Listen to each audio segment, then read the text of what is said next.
David Dobrik, he once was a Vine sensation. A lot of you guys didn't know that, but he has dominated YouTube now, and we're going to tell you exactly what he did so you guys can do it too and blow up your own channels. Denver and I, with over 1.5 million subscribers combined on our channels, every week we break down the biggest YouTubers so you guys can learn exactly what they're doing to grow your own channel fast. And of course, if you want to take things to the next level faster, check out the link in the description for the ZTL Zero to Legends course, where people just like you are exploding in even the first week with what we're teaching you guys. Or you can join the Discord completely free and join our community of thousands looking to grow on YouTube just like you. But tap that like button right now and subscribe for amazing videos. And as always, leave your comment with what videos you want us to make next. But let's get started. Denver! All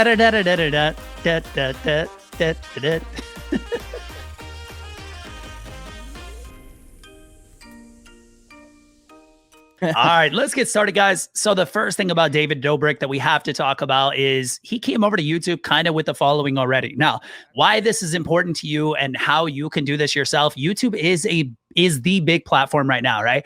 Vine, just a few years ago, a lot of you guys didn't even know about Vine. It was kind of like, I guess, the TikTok back in the day, right, Scott? And it was like, you only had really 7 seconds to make a video. So what David Dobrik learned during that time with Vine, when he came to YouTube, it was just easy. He built his empire. He was spreading out. YouTube was just another part of his empire. And you guys, when you're just starting out, I tell people all the time, and I told Scott just before we sat down to make this video for you guys, that Twitter, I started that way too late. And Instagram, I'm still starting that way too late. But you have to spread out. You never know where you're going to get your big break. So start now, like David Dobrik did a long time ago. He started and he learned those skills about fast-paced editing, especially with Vine, because you only had 7 seconds to work with. And really, before we go much further, I just want to say, like, I do not watch David Dobrik. I don't like his style. He's pretty immature for me. There's a lot of swearing and a lot of adult themed content in there. So for any of you guys who are watching this, and are curious to watch David Dobrik, watch at your own risk. I don't advise it. It's like, I like him, but at the same time, I know exactly what you're talking about. Like, I appreciate the things he's good at on YouTube, and like, I'll watch him because I'm like, man, how is he so good? And what can I learn from him? But at the same time, it's like, man, this is like almost too edgy. You know what I mean? It's like too inappropriate, almost like Jake and Logan Paul when we talked about it. Like, we'll be real with you guys. We'll tell you what they're doing right, but we'll also tell you what they're doing wrong. And like, he kind of crosses the line. I mean, you guys got to find that moral, that ethical ground too. And Scott and I, we find ours, and luckily, we see eye to eye on that. But for us, it's like, it's a little too much. I don't want to push those boundaries as much as he's doing. I'm still held accountable to my family and friends, right? I mean, even teachers that I worked with and students of mine that I taught follow my YouTube channel. So I will never go that route because I don't want to show them to ever go that route either. But again, it's up to you. You know what I mean? We have our own morals, our own beliefs. You have your own. If you do that and you do cross that line, you probably will get more views, but you always have to be able to look yourself in the mirror at night and be proud of what you did. Good point, man. Yeah, absolutely. So, okay. So another thing that I want to talk about with David Denver is his use of clickbait, right? But you and I both know that clickbait wins, right? Like, as you just said, putting a picture of a girl in a bikini. David has a lot of pictures of girls in bikinis on his thumbnail. It works. He knows that I hate it, but it works. Yep. But the use of clickbait is I actually strongly encourage the use of clickbait, as long as it's strategic, falls in line with what you're talking about, and represents something that's in the video. So that way you don't just get people who are clicking on it thinking they're getting one thing, and in reality, they're not getting that at all. Let me clarify. So Scott is saying use clickbait. Is this what we're hearing? Yes. Yeah, absolutely, man. Yeah, absolutely. Wild. I mean, these days you have to, man. You have to. And not clickbait necessarily in the sense that you're just like lying and deceiving, right? But clickbait as in so extremely clickable that someone just has to do it, right? Even if you're like overemphasizing or over exaggerating, like a movie cover, right? I mean, look at a movie cover. Rarely does the scene on a movie cover happen in the movie. Have you noticed that? But yet YouTubers are kind of held to a different standard, right? Well, it's kind of cool. I mean, if you think about it, like you think about Netflix, right? You go to Netflix and they're changing their thumbnails constantly. Yes. Because they're trying to figure out what people are clicking on most. That's CTR, they actually have an AI program that colleges, universities are privileged to use that will find the right shots with the right composition, meaning the right contrast, the right brightness, the right emotion on faces. They've got AI that'll read facial structure, and it's constantly picking out what people are clicking on and educating itself. So it's always enhancing and getting people to click more on Netflix videos. And that's all automatic, right? It's all completely automated. AI. I mean, obviously, it's all like, automated. there are people, I'm sure, who are coding it in the background, just making tweaks here and there. But we don't have that privilege as YouTubers yet. Like, it'll come. I'm sure it'll come soon. As of right now, you know, we have to think about what is going to be the most enticing thumbnail for our audience. And that's typically something that has to do with emotion or sensationalization. If you can have a polarizing thumbnail to trigger an emotional reaction to people, then you can win that click. But nails that, man. Yeah, he does. Yeah, he nails it. But if you don't use those tactics in your thumbnails, then you're not going to win the click. It's going to go to somebody else who is more emotional, who uses clickbait better than you do. So use the clickbait. If I make a video about Ninja on my main channel, I'm going to use his face. I'm going to make it as big as I can, and I'm going to make it have as much emotion as I possibly can. Like, I'm going to find that picture, and you can even look on our channel too. We just did a video on Ninja. That was an awesome thumbnail, man, because it's like I think he was up. The whole story behind it is he was up too long, and his whole face, he just looks tired. And like, I mean, just the emotion behind that, you catch the eye. And to be 100% honest on that Ninja video, I added tears.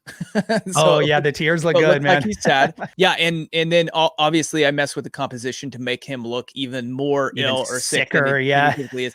And I'll do that a lot. You know, on one of my professional accounts that I manage, I added tears to the guy's eyes and ended up getting a higher click-through rate because there is emotion. So add emotion to your thumbnails. Super, super important. And this isn't a YouTube thing. This is Hollywood. This is a book. Pretty much every movie and book we read has a very sad emotional part. And why? Because we need that. And as human beings, we respond to emotion, right? So this isn't just like a new thing that YouTubers are just trying to, it's like its own separate thing of like, oh, we need to manipulate emotion. Hollywood's been doing this for years and years and years. We take what they've been doing successfully, we just apply it to our channels. Exactly. So, okay, so a couple other things that Dobrik does for his thumbnails. Now, number one, like if you watch some of his videos, he is all about the thumbnail. Even when there's an injury, like he cut his hand. Did you see that video, Denver, where they're playing like juggling with wine bottles? Oh, I think I did see that. Nasty cut, right? Gashes his whole palm open.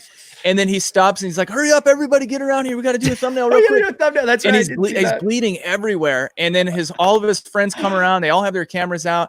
And it's just completely raw, right? They're just saying, just take the thumbnail. Let's get the thumbnail. This is going to go viral. And then let's go to the hospital and get you some stitches. Shameless. That's where we're going, man. Completely shameless. But that's what I say. That's one of those things where I'm like, yeah, this is just a little bit over the line. He does it because it works. And that's what's sad is because as a viewer, you know, that's what you click. And even you and I, you know what I mean? If I'm scrolling through all his thumbnails, right, and I see like, oh, they're in like a nice car. Oh, they're doing something fun at a water park. I'm just making these up. I'm sure he has thumbnails where he's in a nice car, right? But then I scroll across the thumbnail and he's got his hand completely gashed open. That's what I'm clicking. We always talk about that in a thumbnail, right? You have to, that's a really good thumbnail. It really is. Cause like Scott actually taught me, and when I applied this to my videos, all of a sudden I was getting like 50 to 100,000 more views. I'm not kidding on those numbers, by the way. You have to get the person scrolling. Thank you, man. I'll just give you the money. You have to get the person scrolling to ask a question, right? So what's a question when you see a hand and it's just gashed open? Your question is, how did he do this? Like, what were the circumstances around this? I have to see the story. And before you even consciously decide, your brain subconsciously decided, I'm going to click this because I need to find out. Absolutely. Okay. So another thing that David does really well is he leverages the power of celebrity, right? We talk about collaborations all the time. Oh yeah. Collaborations are one of the fastest ways that you can grow a YouTube channel. So he's got his whole vlog squad, right? Where they're just constantly filming each other in their vlogs. And they've got that whole watch loop type of a deal, you know, where you watch one video, watch them and all. then you got to watch the other video and then the other, and then it just circles back around. YouTube loves that, by the way. So if you can get into a community of people who are all vlogging and you guys can do constant collaborations, YouTube loves it because you're keeping people on the platform for a super long period of time.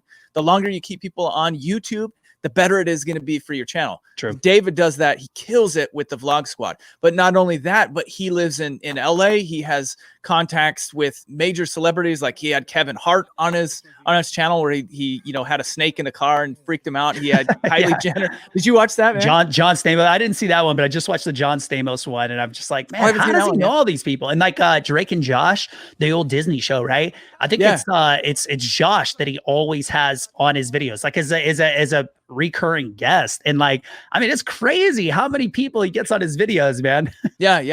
It's pretty awesome.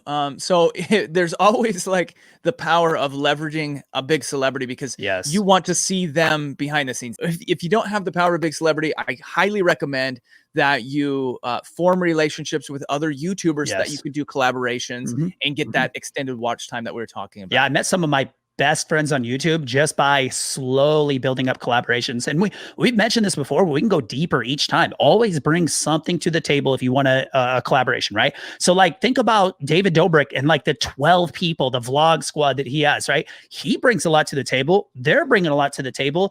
And if they get along, like that's even better because chemistry is very important. You can't just go up to a random person and be like, let's make a collab. Like you have to have that chemistry. And I think I saw Scott do this in his family vlogging. He would find families that are very similar to him, had the same goals, aspirations, and like style of video. And it was just natural, right? And they helped each other, even though I think a couple of these other channels were way bigger than yours, right, Scott? I mean, I'm talking over 1 million subs. It was perfect. And they wanted to work with Scott too, because just the style and the chemistry. And even if you're a big channel working with smaller channels, it can still bring you a lot of benefit too. So those are my favorite partnerships on YouTube, by the way. It's like I scratch your back, you scratch mine, and we make big things happen together. Like that's, to me, the best collaboration. Well, the cool thing about that is like, even if you're a bigger channel, it still benefits you because you have the extended watch time where you're recommending somebody go to another channel to watch somebody else. YouTube loves that, will give you more views on your video. So it doesn't necessarily just have to be like a subscriber for subscriber equal ratio type of the deal. It can really just be like, okay, hey, I'm giving you 10 minutes, you're giving me 10 minutes, and we're shouting each other out, and that helps with the algorithm. You have to think of it more that way rather than but their subscribers aren't as big as mine. Don't look at it that way. David Dobrik, who knows what he's really like, but when he gets in front of the camera, he is his authentic best self, and he's very charismatic. He just is, man. Everything he does is just laughing and fun. It's the highlights, right? There's no lowlights. There's no like dead time. It's just fun. Ha ha ha. Cut. Next thing, fun. Ha ha. I mean, it's so high energy. You can't help but like it. I know we've talked about this before too, but people want to be part of a community. They want to be part of something bigger than themselves. And if you can make your audience feel like they're part of something bigger, part of some movement, then you are going to absolutely crush it. Now, one of the things David Dobrik has going for him is he's got a larger than life personality. He's very entertaining, very loud. His laughter is contagious. I know, man. His laugh is so good.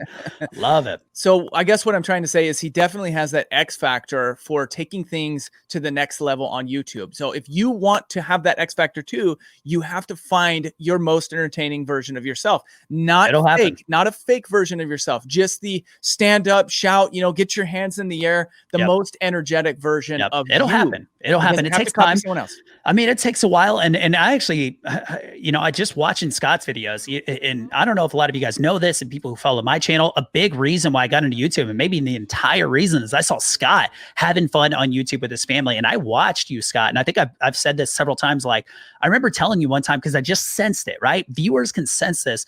I just thought, man, you seem so much more like real and authentic now. Because sometimes when you just start, you're like, I got to put on the show. I got to be somebody, right? I got to act like all these people and everybody I've watched before. I've got to be that. No, be yourself, right? Because you're the only one that can do it. But be just that entertaining version of yourself. That you go to out with a group of friends and you're just having a good time. And in the Fortnite community, we call it vibing, right? You're just vibing. You're having a good time, and you're positive, and you're just like shining a light to your viewers. Well, awesome. You guys, this is David Dobrik. If you like that style of content and you want to be more like David, I'd say I still don't recommend watching it. Just watch this video, learn what you need to do. Yeah. Take notes from this video.